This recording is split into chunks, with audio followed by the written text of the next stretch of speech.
हमारा next question है third question. Figure दी हुई है देखो इसमें, और ये बोल रहा है कि ये हमारे पास 1 2 3 4 and 5 scoring regions from the circle outward edge, मतलब बाहर की तरफ को, जैसे कि सबसे अंदर गोल्ड दिया है, फिर रेड, फिर ब्लू, ब्लैक एंड वाइट, इस तरह से दिए हुए हैं। The diameter of the region representing gold score is 21 centimetre. ये जो गोल्ड स्कोर है इसका जो डायमीटर दे रखा है वो है 21 centimetre. And each of the other band, अब देखो ये जो जैसे कि रेड वाला है ना, इसकी जो चौड़ाई है वो 10.5 है। नेक्स्ट आप ब्लू में जाएंगे वो भी 10.5 होगी। ठीक है, इनकी ये चौड़ाई बता रहे हैं। आगे ब्लैक है वो भी 10.5, देन जो वाइट आएगा वो भी 10.5 आएगा इसकी चौड़ाई भी। तो ये बोल रहा है area of each of the 5 scoring region. आपने एरिया बताना है, ये जो 5 रीजन आ गए इसके ना, इसका एरिया बताओगे आप। अब जैसे देखो ये आ गया गोल्ड का डायमीटर दिया है, तो आपको पता है एरिया क्या होता है, पाई आर स्क्वायर। तो यहाँ से आर निकाल देंगे ना हम, डी का हाफ हो जाएगा डायमीटर का आधा, जो डायमीटर दिया हुआ है 21, तो आर आ जाएगा 21/2। तो पाई आर स्क्वायर, बस उसमें आर की वैल्यू आपने 21/2 दैट इज़ 10.5 सेंटीमीटर वो आपने ऐड करनी है, और वो हो जाएगा एरिया ऑफ गोल्ड। अब आप ध्यान से समझेंगे, जब आप एरिया रेड का निकालेंगे तो आपने यहाँ से देखो सेंटर से रेड वाले पोर्शन तक गए ना आप, यहाँ से यहाँ तक का रेडियस था 10.5, और 10.5 ही चौड़ाई थी रेड वाले स्ट्रिप की भी। ये वाला जो आपके पास आया रीजन रेड वाला वो भी 10.5 है। दोनों को ऐड कर दिया, दोनों रेडियस को, तो यहाँ से यहाँ तक और यहाँ से यहाँ तक जो टोटल रेडियस बन जाएगा रेड का वो आ जाएगा 21 सेंटीमीटर। ठीक है, तो जो ये वाला आप इसको ले लो, चाहे एरिया A1, यहाँ से एरिया में पाई आर स्क्वायर, आर आपने 21 ले लेना है, और पाई मतलब 22/5 इंटू 21 का स्क्वायर, वो सॉल्व करना, और ये आ जाएगा एरिया यहाँ से यहाँ तक का रेड के एंड पॉइंट तक का। फिर जब आप उस सारे एरिया से गोल्ड वाला जो सबसे पहले आपने एरिया निकाला उसको माइनस करेंगे ना, तो आपके पास रेड का एरिया बच गया। ठीक है, उसी तरह फिर आप फिर से करेंगे इसमें, मतलब 10.5 + 10.5 + 10.5, 3 बार इसको प्लस करना, वो रेडियस आ जाएगा टोटल यहाँ से यहाँ तक का। फिर वहाँ से आपने माइनस कर देना एरिया ऑफ जो पूरा रेड वाला पोर्शन आया गोल्ड और रेड का ना कंबाइन करके, वो माइनस कर देंगे तो वो ब्लू वाले पोर्शन का एरिया आ जाएगा। उसी तरह से यहाँ तक ब्लैक तक का आपने पूरा निकालना है, जैसे कि 42 सेंटीमीटर आ जाएगा यहाँ से यहाँ तक का रेडियस, है ना।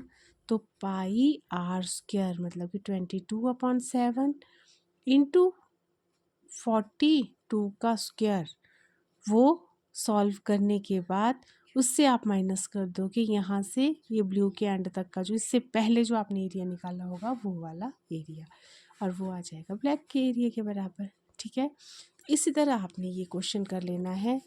यही मैं यहाँ पहले देखो कर रही थी, जैसे कि मान लो गोल्ड है, ये हमने सबसे पहले गोल्ड का रीज़न लिया, फिर रेड का, तो डायमीटर ऑफ गोल्ड ये था ना 21, फिर यहाँ से रेडियस निकाल दिया, एरिया निकाल दिया इस रीज़न का। अब हमने रेडियस गोल्ड प्लस रेड का ले लिया। ठीक है, वो जो टोटल आ जाएगा उसका रेडियस ये वाला आ गया जैसे, तो हमने एरिया निकाल दिया किसका, रेड वाले रीजन का। ये आपके लिए होमवर्क है, मैंने आपको थॉरली समझा दिया। अब आप खुद इसको ट्राई करेंगे, नहीं हुआ तो मुझे कमेंट बॉक्स पे बताना कि किया आपने कि नहीं किया। अगर नहीं हुआ तो मैं आपको फिर बाद में करवाऊँगी ये क्वेश्चन। नेक्स्ट हमारे पास फोर्थ क्वेश्चन आ गया। ये कह रहा है कि wheels of a car are of diameter 80 centimetre each. जो कार के व्हील है ना वो दिए हुए हैं 80 सेंटीमीटर उनका डायमीटर। और ये कह रहा है कि how many complete revolution does each wheel make in 10 minutes when the car is traveling at the speed of 66 kilometre per hour.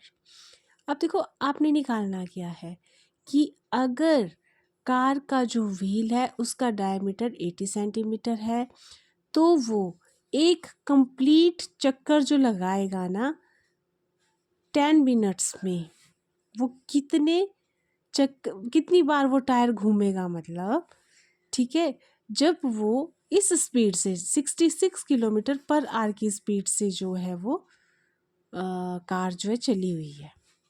ठीक है, तो मतलब कितनी बार वो टायर घुमा वो आपने इसमें निकालना है। तो सबसे पहले देखो डायमीटर दिया हुआ है ना, यहाँ से हम रेडियस निकाल देंगे।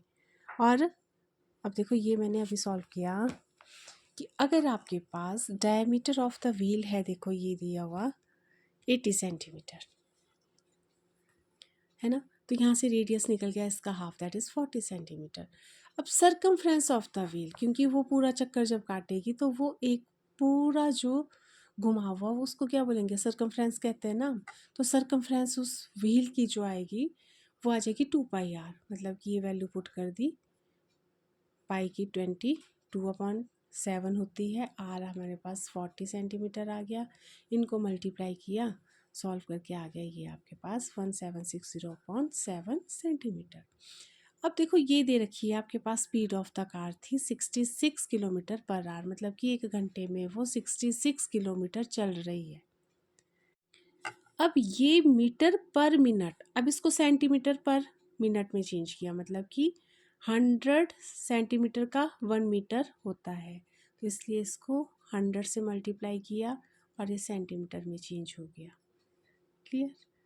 Then distance cover by car in 1 minute, इसका मतलब हुआ ना पर मिनट का मतलब कि डिस्टेंस जो कार 1 मिनट में ट्रैवल कर रही है वो है सेंटीमीटर में कितना, 11 और 1 2 3 4 4 0 आ गई इसके साथ इतना सेंटीमीटर। अब देखो 10 मिनट में फिर वो कितना डिस्टेंस कवर करेगी, क्योंकि हमें दिया हुआ था कि वो 66 किलोमीटर पर आवर की स्पीड से चली हुई है, और 10 मिनट में वो गाड़ी कितना डिस्टेंस कवर करेगी वो हमने निकाल दिया कि इतना सेंटीमीटर वो डिस्टेंस उसने कार ने कवर किया 10 मिनट में, मतलब 10 से इसको मल्टीप्लाई कर दिया है ना, जो 1 मिनट वाला आया था। अब यहाँ से देखो नंबर ऑफ कंप्लीट रिवॉल्यूशन, मतलब जो उसने पूरे चक्कर कंप्लीट किया टायर ने, उसको मल्टीप्लाई किया जो सरकमफ्रेंस है उसका। ठीक है, जो सरकमफ्रेंस हमने निकाला वो ये था ना, सरकमफ्रेंस हमने निकाला हुआ व्हील का, तो एन हमने मान लिया नंबर ऑफ कंप्लीट जो उसने चक्कर व्हील ने निकाल मतलब लगाए, तो वो एन हो गया। और यहाँ से आ गया सरकमफ्रेंस ऑफ द व्हील, ये 1760/7 इज इक्वल टू डिस्टेंस कितना उसने 10 मिनट में कवर किया, वो आ गया ये 11 और 50 आ गई है ना। और यहाँ से देखो n आ जाएगा, ये इस साइड जाके डिवाइड हो जाएगा, तो जो नीचे है 7 वो ऊपर आ गया, मल्टीप्लाई हो गया, और यहाँ पे 1760 रह गया। इनको हम काटेंगे और काट करके जो ये आ गया सॉल्व करके वो आपके पास इतने उसने चक्कर लगाए व्हील ने, वो आपके पास आंसर आ गया। अब देखिए समझ गए ना इसको, बस सिंपल है, आपने ध्यान यही रखना है कि डायमीटर दिया तो आपने इसका रेडियस निकालना है, फिर सरकमफ्रेंस आ गया, वो आ गया एक व्हील का है ना, फिर उसके बाद स्पीड दी हुई थी कार से और कार की, तो यहाँ से हमने निकाल दिया कि भाई 10 मिनट में जो है वो कितना डिस्टेंस कवर कर रहा है वो। तो हमें पता है कि n इंटू जो सरकमफ्रेंस आ गया व्हील का वो किसके बराबर आ जाएगा, जितनी बार वो घुमा ना टायर, नंबर ऑफ जितनी बार मतलब वो घूमा इनटू सरकमफ्रेंस, मतलब एक टायर का जो पूरा घेरा था वो आ गया, और डिस्टेंस जो उसने पूरा कवर किया 10 मिनट में वो आ गया। इसके बराबर, इन दोनों को मल्टीप्लाई इसके बराबर आ गया, यहाँ से एन आपने निकाल लिया है ना, सिंपल। अब देखो 5th क्वेश्चन है आपके पास, tick the correct answer in the following and justify your choice. आपने यहाँ से देखो बताना है कि कौन सा आंसर ठीक है। ये बोल रहा है कि if the perimeter and the area of the circle are numerically equal then the radius of the circle is, तो आपने ना इसको डायरेक्ट करना है। आपको पता है ना फॉर्मूला कि पेरीमीटर ऑफ सर्कल क्या होता है और एरिया क्या होता है। तो पेरीमीटर होता है आपके पास 2 पाई आर, है ना, और एरिया होता है पाई आर स्क्वायर। यहाँ से देखो पाई से पाई कैंसिल हो गया, एक आर से एक आर कैंसिल हो गया, आपके पास क्या बचा, आर इक्वल टू 2 बचा ना। तो ये वाली ऑप्शन 2 यूनिट जो है सही होगी। पर सिंपल ऐसे ही है ये वाला, है ना, समझ गए इसको। ठीक है, तो हमारी ये एक्सरसाइज कंप्लीट होती है और नेक्स्ट हम करेंगे, अब आइए आपके पास 12.2। ठीक है, इसको अब हम कंटिन्यू करेंगे। काफ़ी टाइम के बाद क्लास लगा पाई क्योंकि मैं बीच में बीमार हो गई थी, इसलिए थोड़ा गैप पड़ गया था, है ना। अब हम कंटिन्यू रखेंगे इसको। Okay, bye bye.